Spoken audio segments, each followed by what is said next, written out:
Hello friends, ఈ రోజు రెసిపీలో సజ్జబూరలు ఎలా చేయాలో చూద్దాం. ముందుగా ఒక బౌల్ తీసుకొని 400 గ్రాములు బెల్లం, ఒక చిన్న బౌల్ వాటర్ తీసుకొని బెల్లంని స్లో గ్యాస్ మీద వేడి చేయాలి.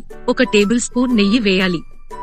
ఒక ప్లేట్ తీసుకొని అందులో 500 గ్రాములు సజ్జపిండి తీసుకొని half table spoon elaichi powder, pinch of salt వేసుకొని ఇప్పుడు పిండిలో కొంచెం కొంచెం బెల్లం వాటర్ యాడ్ చేసి చపాతీ పిండిలా కలుపుకోవాలి. తర్వాత చిన్న ముద్దల్లా చేసుకోవాలి.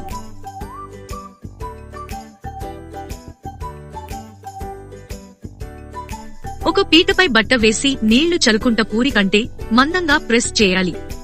తర్వాత మీడియం ఫ్లేమ్ ఆయిల్లో డీప్ ఫ్రై చేసుకోవాలి.